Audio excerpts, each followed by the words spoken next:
Welcome to Growing Pains of America, the history of Marbury v. Madison.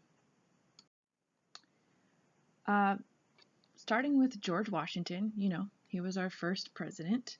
He initiated the Judiciary Act of 1789 along with the first Congress, and they put Chief Justice John Jay, in charge of the Supreme Court.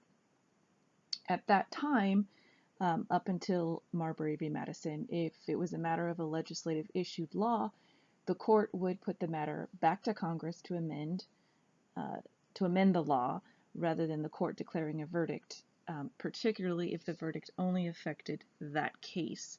So if it was a matter of law that needed to affect all citizens rather than just declaring the rule of law in one specific case, they would try to put it back to Congress for them to change it. That way it would affect the all the colonies or all the states. So it was basically from that time to the time of Marbury v. Madison was less than 13 years of the Supreme Court's existence. So Marbury v. Madison basically was an issue of a transitional, change of order from President John Adams to President Thomas Jefferson. In the old order, John Adams was the lame duck sitting president, basically waiting for Jefferson to be sworn in, and he was part of the Federalist Party, and Jefferson would be part of the Democratic Republican Party. And so John Adams wanted to basically keep some of the old order intact in whatever way possible, and so up until the midnight hour, he basically created and appointed 58 new judges, justice of the peace, to keep a foothold within the country with these Federalist judges. And so his Secretary of State at the time was John Marshall, and John Marshall's job was to go out and issue all the appointments. And horses not being planes and cars and trains, they could not make all the appointments fast enough, and one of the judges who missed his appointment would be William Marbury. So after Jefferson was sworn in and James Madison became the new Secretary of State, Jefferson said, "No, we are not appointing these judges. Do not hand out the rest of the appointments." And then he actually started the process of changing the Judiciary Act of 1789 to formally become the Judiciary Act of 1802 a little while later. In the meantime, William Marbury issued a writ of mandamus to the Supreme Court wanting his appointment, and at that point, the newly appointed Chief Justice John Marshall, a little costume change, now he's in his black robe, he now oversaw this case. And in deciding the case, he had to basically ask the questions that the judges asked themselves to decide law, and he agreed that Marbury had a case. He had a right to issue the writ. He had a right to his appointment. However, the Supreme Court decided that they did not have the right to overturn the executive order to appoint the judges. And in the meantime, while that was being decided, the Judiciary Act of 1802 was being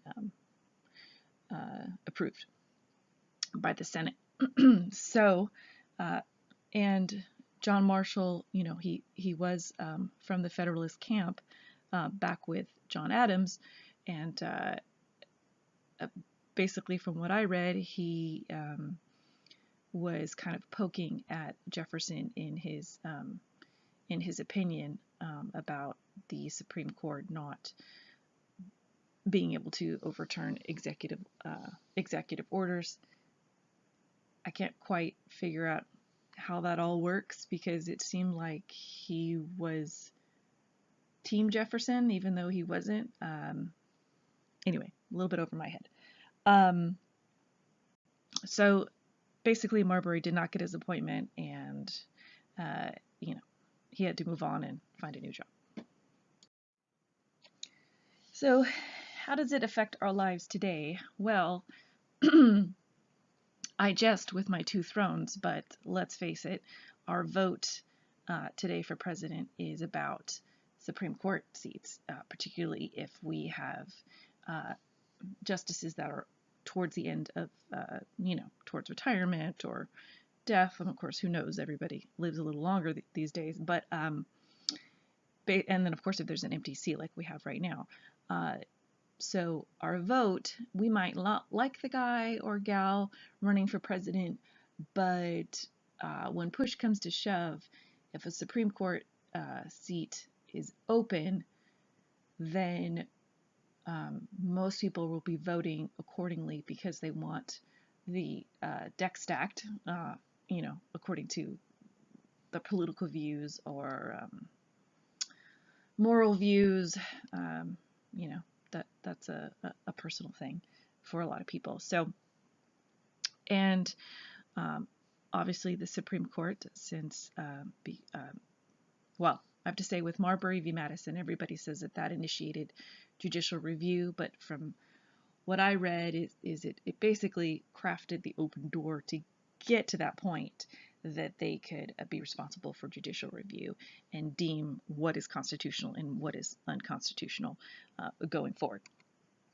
So, yes, the Supreme Court, for instance, the California people voted for Prop 8, I think it was, yes, on Prop 8, which was against gay marriage, or against same-sex marriage, and obviously the Supreme Court overturned it at the state level, and then all the way to the highest court overturned it and made it legal. And so I know that a lot of people were upset because it felt like our vote didn't count. However, we get to that fine line where, from a moral point of view, if you have a biblical point of view, obviously same-sex marriage is against God. But then there are those who do not have a biblical point of view, and they're looking at it as a civil rights issue. They're looking at it as an equal rights issue, it's like having an argument with a wet wall. It's just not going to work. Everyone's got their opinions. So, how would I change it today? Well, I have a pendulum here in the middle because I've seen through American history that the pendulum goes far right, far left, and sometimes it comes down to the middle. But then eventually it swings one way or the other, and that's just the nature of our nation. And I don't think that's a bad thing because it gives us the freedom to have those changes and to take a closer look at our society and needs, or what our society needs. I might not always agree with everything, and I think as a population we don't always agree with everything. However, even when the Supreme Court, for instance, deems something unconstitutional that we believe isn't a constitutional issue, we have to have faith in our system. And to go even further, we have to have faith in God over our system, because it says in the Word that He appoints kings and judges. And so, that is a matter of your personal walk with God, what you're going to believe. And in this slide, I show a picture of the percent of slaves in total population by county, with a little picture of the KKK, as we saw the video on the Reconstruction era, and what went down. Back in those days, the South would believe that slavery is not a constitutional issue. They would believe that that the slaves were not even worthy of, I don't call them slaves, that African American people weren't worthy of being deemed citizens or even deemed humans. So, we take that same thinking in today, and we've got people who are, uh, for same-sex marriage and transgender and all that stuff, and we might not agree with it. Let's say if you have a biblical perspective, you might not agree with it, but from their perspective, they might see it the same way as we as a population. We look at slavery in history. We think, oh, this is foul. It's unethical. It's absolutely unconstitutional. How could they have done it? And that's happening today in the on in with gay, lesbian, transgender, all that. And then the church, has their foundation, and it doesn't always line up. And so, and then it does come down to human rights, and um, we have to let the courts do their job, and we might not always agree, but it has a place in our nation. It has a place in our foundation and the checks and balances. And like I said, that pendulum might swing left or right. It might swing deep left. It might swing deep right. And sometimes, or I think that in some ways it finds that balance. Um, and then we look back and we go, oh, wow, that seemed like a huge deal at the time. And then we see where it kind of lost um, the heaviness that it felt. And I don't know if that's going to happen with everything. We'll see. That's a subject for another PowerPoint. Uh, but anyway, I think that as much as Marbury v. Madison opened up the door to judicial review, for the Supreme Court to decide what's constitutional and unconstitutional, I think it really does give checks and balances to our government, to the three branches of government. And I don't know if I don't know what I would have them change, because I don't think that Congress should have the power. I don't think that all of the president should have the power, and that's why we have the three branches. And I don't know, I'm thankful to live in this nation.